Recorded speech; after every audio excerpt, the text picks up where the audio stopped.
Hello, hello, hello. It's Private Talk podcast time, and I am so excited for another episode. I'm having a lot of fun doing this podcast, guys. I hope you guys are having fun watching and listening. I hope you're subscribing and liking and doing all those things, because my next guest, I hope you guys are just as excited as I am. I have singer, songwriter, producer, NeYo. Yeah. Welcome. Thank you. Happy to be here. Thank you for coming, sitting on my private talk couch, and I appreciate it. I hope you feel comfortable, and we can get private and talk about some serious things. So far, so good. Good. You have a great voice for this. Like, you really Thank you. It's do. like a phone sex operator voice, but Almost, different. Yeah. Yeah, I used to make a lot of prank calls when I was a kid with with that voice. Yeah, I actually had a 1-800 number one time, I think like a couple years ago, in porn too. I don't remember my 1-800 number. That's a pretty bad thing to do, but I don't have it anymore, so it's okay. It's all right. It's okay. So, there are very few people that have both. You either have the voice for it or you have the look for it. You have both, which is kind of cool. Thank you. I could say the same thing about you. I'll take that. Thank you. So thank you for being here. I don't really think my fans can't know who you are. So let's. I don't know. Let's pretend that they don't. Let's pretend what's going that on, they everybody? don't. So Private Talk podcast. Private Talk podcast. There you got that. Private Talk podcast. Private Talk, but it sounds better when you say it. Private Talk podcast. Lower that voice. Do it for me. Private Talk podcast. There we go. Ooh, I might be good at this shit too. Ooh. All right, NeYo. Let's hear about yourself. Tell me. Okay, so as you said, singer, songwriter, producer. I've been doing this for a little while now, professionally. Damn! I just made myself feel really old. I can't do that. So my first album came out roughly 15. And you shall have it. No, my first album came out roughly 15 years ago. Okay. By the grace of God, I'm still around. People still give a damn, which is rare. You know, nowadays in the music industry, you get a song and maybe two before people go, all right, what else you got? What's next? So people are still caring, which is dope. I got a new album coming this year. I've written some of your favorite songs from some of your favorite artists. Artists that list includes Beyonce, Rihanna, Chris. I've worked with Usher before. I've worked with Trey before. I've worked with Celine Dion before. I've worked with Lionel Richie, Jennifer Hudson. I could continue. I've worked with a lot of people. I've been very, very blessed as a songwriter. And that's pretty much the long and short of it. Currently, I am one of the 3 judges on the NBC TV show World of Dance. Okay. It's myself, Jennifer Lopez, Derek Huff, and some of the most amazing dancers that you will ever see on the face of television. It's really, really ridiculous. If you haven't seen it yet, you should check it out. It's on NBC. Check us out. I'll have to check it out myself. Yeah, please do. You're saying all these, accolades of your being songwriters. Is there a song that you have that you wish that you wouldn't have given up? You know what? To be honest, nah, because I've always felt like every song that goes where it goes, especially if it goes somewhere and it becomes a successful record, that's kind of where it was supposed to go. You know what I mean? So do you get like a feeling or like that when it belongs to that person, or you just kind of like you have an idea already before you do it, or? It's weird. It's happened that way before, to where it's like I'll write a song and then listen back and go, such and such would be dope on this.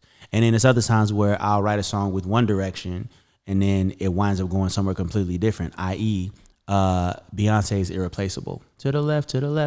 Yeah, it's one of the biggest songs I've written to date.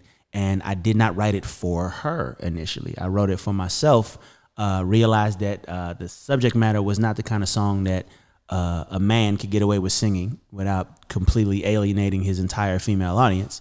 Decided to give it to a female. Shopped it around to a few other females before it got to Beyonce. Beyonce finally got it and turned it into the hit that we all know and love. Yay. Yeah. That's awesome. I've always wondered how that really works, because it's like, I don't know. It's always sometimes maybe that person may not want it either. So it's like you got to see if it really fits and it molds, because it's, it's kind of like your baby, I feel like, in some sorts. Absolutely. It's like you want it to be in the right hands to flourish and do all those things. Yeah. There's definitely been moments where I gave a song to somebody and heard the end result and was not pleased. But at that point, it's kind of like, well, it's not yours anymore. Yeah, it's yours now. So you said that song was supposed to be for you. Mm-hmm. Is it difficult to write for males to females? Like, is it harder or not? Is it different at all? Honestly, if you come from a standpoint of vulnerability, and that normally means 2 different things in regard to a man or a woman. Vulnerability is vulnerability, but when it's a woman, it's It's I love you. Why don't you love me too? When it's a man, it's oh, you don't love me. Fuck you. Is that, you know what I mean? Which is kind of, it's the same thing. It's the same sentiment, only expressed two different ways. So with that being said, there's really not a major difference when it's writing for a man or writing for a woman. I've been asked, how do I write for women? Like you can get into the mind of a woman. No, I can't. I really can't. I just write from a place of not being ashamed of or afraid of vulnerability and emotion. Like, people don't understand emotions are power. Like, nowadays people look at emotion as weakness. Like, oh man, be a man. You know, you're raising this macho thing where it's like a man that can cry, a man that is that in touch with his emotions, that understands that crying is a release, and as opposed to holding that shit in and then eventually blowing up on somebody that doesn't deserve it, a man that understands that is stronger than a man that's gonna just be tough all the damn time. You know what I mean? So I write from a place of emotion. That's the way mom's raised me. She said, cry if it hurts, smile if it feels good, and never be ashamed to do either one. I love that. Yeah. Respect. So you're from Vegas, born and raised. Yes. How was it growing up in Sin City? How did you survive all that? Just as strange as it sounds, to be honest. Now, so I was born in Camden, Arkansas. Okay. Right, which is deep south. You know, shoes optional type shit. And then I around 9 years old is when my mom moved everybody to Las Vegas. Okay, so raised in Vegas. Yeah. So it was ping pong between the two parents for a second, and dad finally decided he didn't want to play no more. So it was my sister, my mother, my grandmother, 5 aunts, and me in the house in Vegas up till I was like 16. Yeah, a lot of estrogen. Do you think that has a really big effect on how you were raised? Absolutely. And how soft and like vulnerable you are with your songs? And Definitely so. That's the reason that I'm not afraid or ashamed of emotion. That's the reason. I learned that women are the strongest beings on the face of this planet, regardless of what any man will tell you. I learned that listening versus waiting for your turn to talk are two totally different things, and women can always tell the difference. I learned that in order to be a man, you have to, at the very least, acknowledge the feminine energy in yourself as well. Everybody, men and women have both feminine and masculine energy, and you can't be the absolute of either one because we're built with both. You know what I mean? Yeah. True, and I feel like people don't identify and actually really know that that's something that's an actual thing, and that's why I feel like there is such a struggle sometimes for the power of what's not even a powerful thing should just be a mutual. It's supposed to be a harmony thing. Like they both coexist in the same body, so you're supposed to acknowledge that and use both for the power that they're for. Like there's an instance or a situation throughout the day where your masculine energy will make more sense to your feminine energy in that moment, and vice versa. Like, that's just life, period. And once you can learn to master that, then you find that you don't come across a lot of the bullshit that a lot of people deal with, at least not as regularly as people deal with it. So you mean to tell me that you weren't sinning in Las Vegas growing up at all? I did not say that at all. Let's get to the sinning part. Let's get to the sinning part. How do you not sin in Sin City? That's why I asked. How is it to be raised in Las Vegas as a 9-year-old and becoming an adult? You get into, I'm sure, a lot of trouble before it's you were actually of age. But you're still like you said, so much estrogen was around you, and it's molded you to be a kind-hearted person that you are to women and all those things. But what were you really? What's the other side? There's the other side of you, NeYo. In that I was such a good listener, I women like men that know how to listen. Yeah. So, and then Las Vegas is the town where Becky and her 17 friends from Minnesota show up for the weekend, and what happens in Vegas stays in Vegas, and you probably never see her again. So she's gonna do. So there was a lot of Beckys, is what you're everything. Saying. Yes, very much so. I like how you used Becky. Hey, it's one of my personal favorite names for. Did she have good hair? Obvious reasons. She had great hair. Yes. Yeah. So do you remember how you met me? I don't. I think it's. I don't. You wait, don't? Wait a minute. I genuinely don't, and I'm a little thrown right now because I'd like to believe that if we ever met, I'd remember it. Ooh. Everyone in this room is now dumber for having listened to it. You don't remember. remember. I'm a little offended. Please don't be. I'm a little offended. But it is a really funny story. It was a really funny story. Yes, please break it down to me. Maybe I can trigger your memory. Okay. So let me paint the picture. Mm-hmm. It was a convention. You came up to me and you asked me for an autograph. And I said, okay, what's your name? And you told me, and I spelled your name wrong because I didn't know. So I put NeYo. Wow. And you're like, that's not how you spell it. And I was like, I don't know how to spell it. And you're like, NeYo. And I was like, oh, okay. And then they're like, you don't know how? I was like, no, I don't. And then you were like, I don't know. You were just telling, I don't know if you got offended because I didn't know how to spell your name or if you just whatever, but you just were like, you don't know me. And I'm like, no, I don't. And so, yeah, I spelled your name wrong, so I apologize. Wow. So, Well, okay, wait.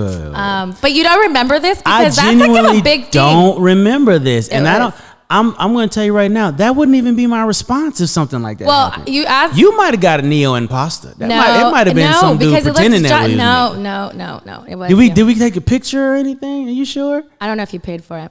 Oh, I'm just wow. kidding. I'm just kidding that part. But I mean, it was a long time ago, and I do smoke a lot of weed, so my memory is very vague after like what the whole interaction and what you said. But I just know for me, like that was the standout moment, and I know that it was you. And yes, But so I I'm offended you don't remember me. I wouldn't trip if you spelled my name wrong. I wouldn't trip off that.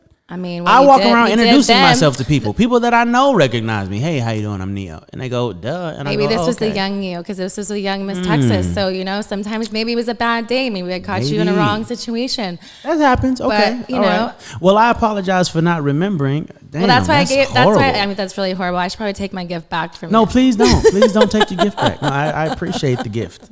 I have to earn the next gift because that's really bad. That's really bad. Yeah, I'm offended. I've been a fan of yours for a very, very long time. Long time. I might have just been thrown at the fact that I was even meeting you. It might have been that. Yeah, I might have been thrown off my game a little bit because I'm like, oh shit, I have masturbated to this woman more times than I even want to admit right now, and she's standing right in front of me. How many times? Wow. How much time do we have? I don't even want to. I mean, I've got all night.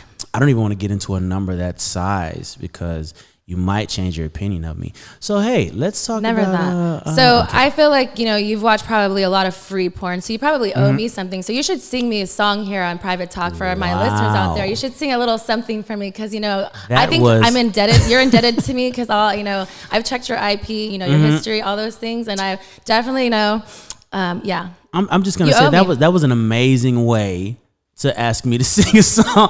That was an amazing gift, transition right? into. It was a you gift. probably watched a lot of free porn, so you owe me. So why don't you sing a song? You could have just.